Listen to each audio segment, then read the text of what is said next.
On January 22nd, 2024, southeast San Diego was hit by a devastating storm, inundating neighborhoods with floodwaters and causing widespread damage. The event dominated news outlets, spotlighting the vulnerabilities of the city's aging stormwater infrastructure and the disproportionate toll on low-income communities. Headlines called it a wake-up call for urban planning reforms and disaster resilience. Officials have long acknowledged the city's stormwater infrastructure as inadequate to handle such extreme weather. Floodwaters submerged streets, entered homes, and disrupted daily life for thousands of residents, disproportionately impacted low-income communities already burdened by systematic infrastructure neglect. This storm wasn't just a headline for me, it was personal. This video is what truly sparked my interest in studying this storm, and I'll never forget it. I spent a lot of time in the Encanto area. Bayview Church, where I attend and serve, is just around the corner from this scene. The church itself suffered significant flooding, and so did the homes of some of our members. Seeing my church and people I care about impacted so deeply by the storm was devastating. Right across the street from where this car was flooded is the Mento Bar, one of my favorite coffee spots. You can even see it in the background of the video. This connection to places I visit and people I know made the storm feel deeply personal. My community was directly affected, and the devastation was heart-wrenching for everyone involved.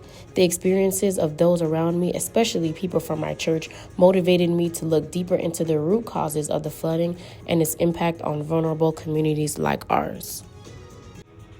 The storm didn't just expose flaws in Southeast San Diego's infrastructure.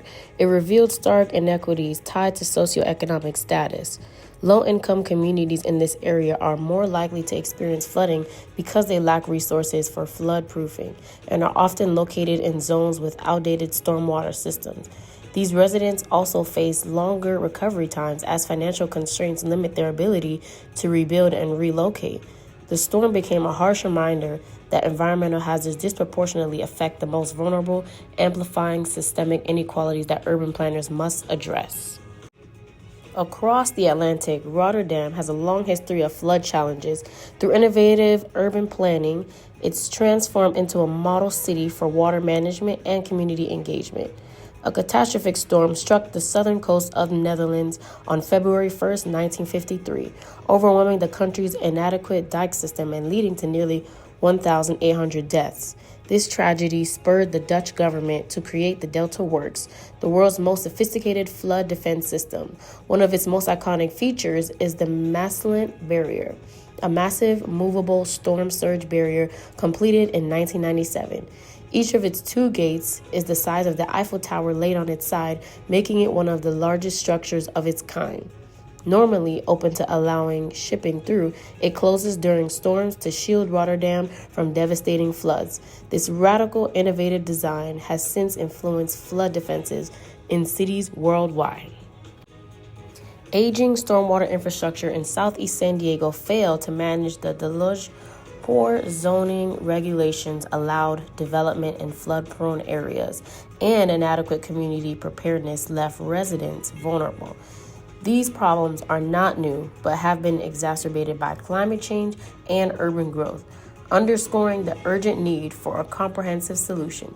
San Diego's proximity to the Pacific Ocean and its low-lying areas make it especially vulnerable to rising sea levels and storm surges, much like Rotterdam. The Dutch response to their 1953 flood disaster, the Delta Works, served as a global model of resilience. The Maasland Barrier, a movable storm surge barrier protecting Rotterdam, showcases how innovative engineering and forward-thinking policies can safeguard vulnerable regions. Adopting elements of the Rotterdam strategy, such as adaptive storm surge barriers and nature-based solutions, could revolutionize San Diego's flood defenses. Integrating these with local geography like the San Diego Bay and surrounding waterways would help transform vulnerabilities into strengths.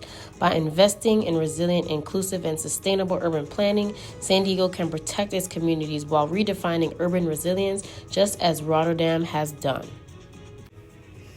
There are several key stakeholders that each playing a critical role in addressing the impacts and planning for the future. At the forefront are the City of San Diego Stormwater Department and Planning Department, responsible for managing the city's drainage systems and ensuring urban development adheres to safe zoning practices. These agencies face the immense challenge of maintaining aging infrastructure while balancing budgetary and resource constraints. Local advocacy groups such as community organizations focused on environmental justice are also pivotal. These groups amplified the voices of residents most affected by the flooding, particularly in underserved areas like Southeast San Diego, where the storm's impacts were disproportionately severe. Residents themselves were stakeholders too, both as victims of the storm and as key participants in recovery efforts. Many took immediate action to clear storm drains, protect their homes, and advocate for long-term solutions. Looking to Rotterdam provides a stark contrast and a potential model. After their devastating 1953 flood, the Dutch government initiated the Delta Program, a groundbreaking collaboration among government agencies, engineers, urban planners, and citizens. The program emphasized inclusive planning, recognizing that every voice, whether from experts or everyday residents, was essential in creating resilient flood defenses. Both cases highlight a critical lesson. Effective urban planning must involve all stakeholders.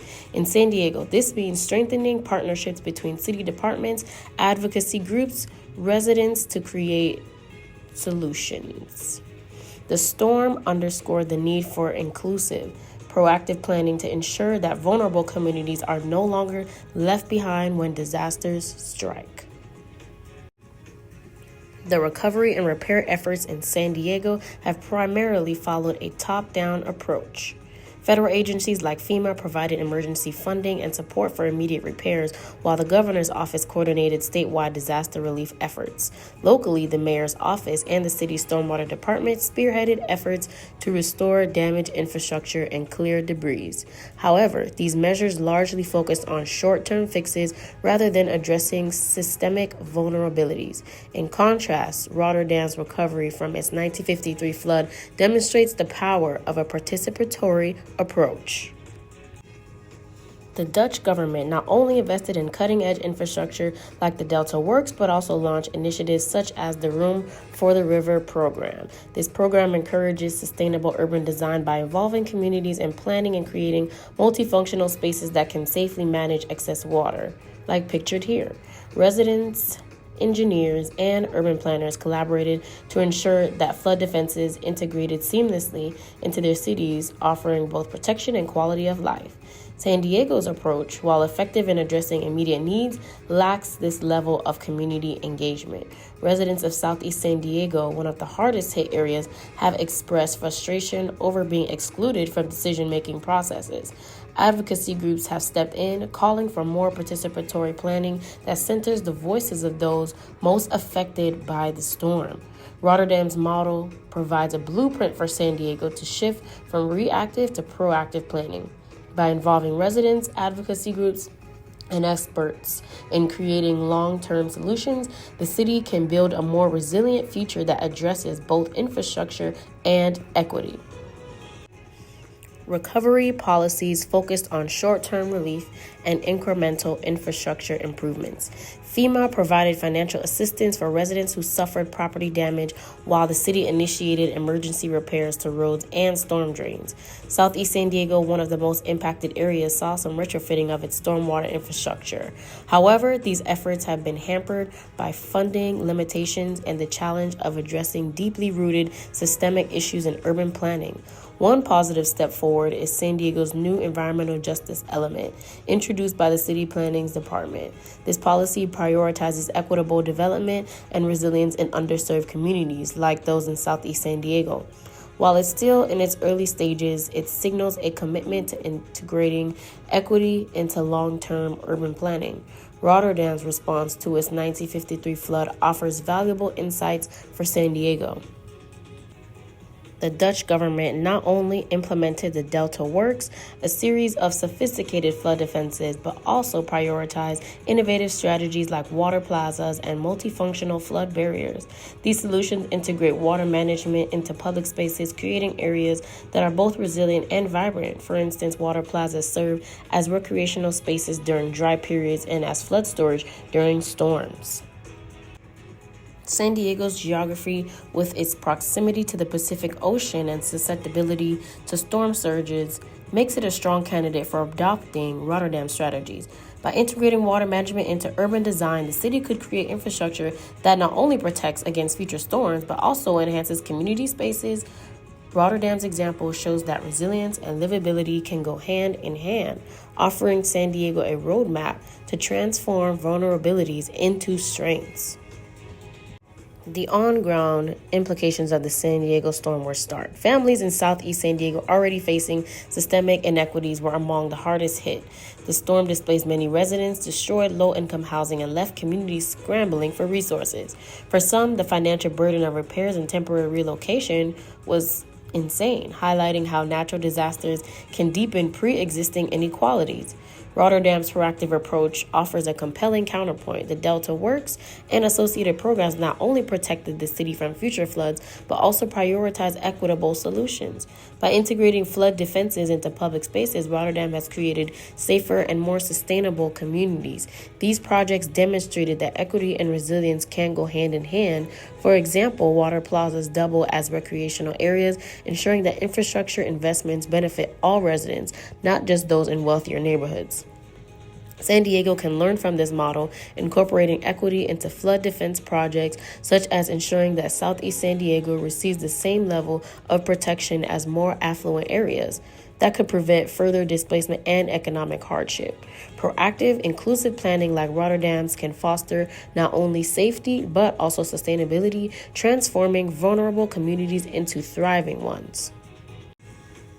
I want to leave you with this image. The contrast between Southeast San Diego and Rotterdam reveals critical insights: the value of participatory planning, the need for equity-driven policies, and the long-term benefits of innovative storm resilience measures. As cities face climate challenges, planning must be a tool for justice and resilience. Let's ensure no community is left behind in the storm. How can we as planners bridge the gap between vulnerable communities and sustainable solutions? Let's start the conversation. Thank you.